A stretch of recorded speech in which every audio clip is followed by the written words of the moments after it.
کیرا رودیک، نماینده پارلمان اوکراین، رهبر حزب هولوس. تصمیم گرفتم که سلاح بردارم و از کشورم دفاع کنم. تفنگ کلاشینکوفم را برداشتم و تصمیم گرفتم که به مقاومت بپیوندم.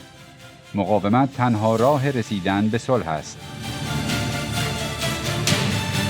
ما می جنگیم تا مطمئن شوند ما هر اقدام ممکن یا غیر ممکنی را انجام خواهیم داد تا از خودمان و از آزادی و کشورمان دفاع کنیم.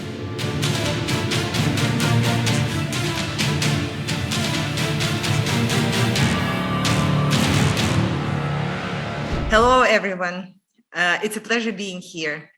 I am Rudik, member of Ukrainian Parliament and leader of the Holos Party, and a woman.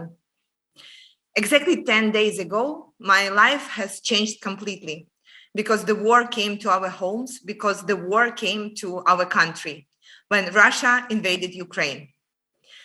I directly believe that this was for a reason, and I believe that every single thing that we will do will make us stronger. But I want to tell you my personal story about what's going on in Kyiv right now. So 10 days ago, I was a member of parliament. I enjoyed going to Pilates, planting flowers, working in the parliament, playing with my family. And then it turned out that my life will never be the same. It turned out that there are people who want to come and take my home from me, who want to come and take my country from me, who want to come and take our city from me. And I decided that I would not let it go and that I would not let them do that. And as a person who never held a gun in her hands before, I decided that I will bear arms and I will fight for my country. And I got my Kalashnikov rifle and I decided to join the resistance, to form my own resistance team so that we could support our army. I realized that the life would never be the same and I need to train every day to be able to protect myself and the ones whom I love. For these 10 days, Ukrainians have showed an enormous bravery. So all the countries of the world, all the intelligence teams said, if Russia attacks, you would not stand a chance. That Kyiv, the capital of Ukraine, would be taken in 24 to 48 hours. Well, guess what? It's 10 days and we are still standing. Ukrainians are still standing. Putin was not able to take any major city of Ukraine. And this happened both because of our army, but it also happened because of the bravery of the resistance.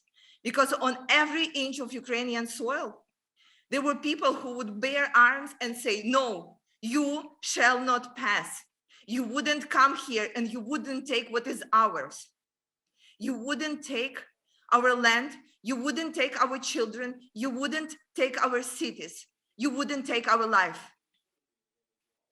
I would tell you as a woman about sufferings that they are here.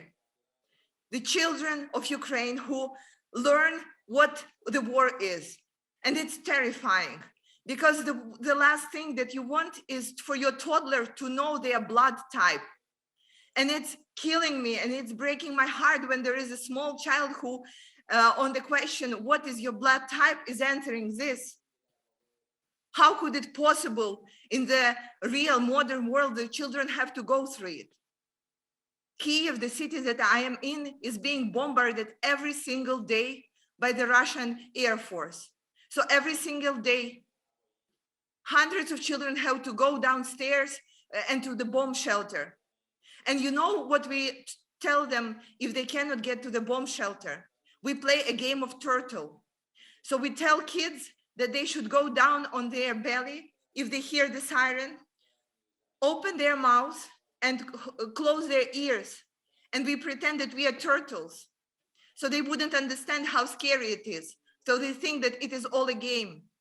because I thought that we are raising a generation of children that wouldn't know what the poverty is, that wouldn't know what the war is, that wouldn't know what the Air Force attacks are, that they would be free and able to build a brand new world where people live to the progress and empowerment and to the freedom. And now it turns no, that there will be children who know what the war is. But this is what gives me courage, but this is what gives me anger to bear arms and train 2 hours a day, every day, together with my resistance unit, to be able to protect myself. You know, massive Russian army is moving towards Kiev right now. They say there will be a siege, and my resistance team and myself and many people around us, we are preparing for this. We are gathering food and water and supplies so we would be able to stand up for him. So we would be able to show him that the resistance will always be here, that no matter what he does with his massive army and with his troops, that we will not give it up without a fight, and we will stand standing, because the resistance is the only way to peace. The resistance is the only way for us to protect our land, to help our army make sure that no Russian soldiers is getting to the city. And I'm so proud that here in Ukraine, women are able to do this. I'm so proud of the ladies who have joined me in the resistance team and who are bearing arms throughout the country. You know how we find strength in it, I will tell you. So I'm saying, so when Putin was planning to attack, he calculated how many men are in Ukraine. Then he thought, okay, well, maybe half of them wouldn't be fighting. And then he calculated all the forces he needed, all the plans for the war. Well, he miscalculated, because there are women who are bearing arms, and right now there is twice as many people as Putin thought there will be, fighting against him, fighting for their country, fighting for freedom, fighting for their families, fighting for their children, fighting for their cities, fighting to make sure that we do everything possible and impossible to protect what is ours, to protect our freedom, to protect our country. I'm not afraid to shoot, to fire a gun, but I'm very much afraid that we will not be able to give Putin a good fight. This is the only thing I'm afraid of. The rest we will come and overcome. And I wish all of you strength, and I wish all of you lots of power and love, because this is what unites us. Ability to fight for what we think is ours, ability to fight for our values, and ability to fight for our freedom. Thank you so much, and glory for Ukraine.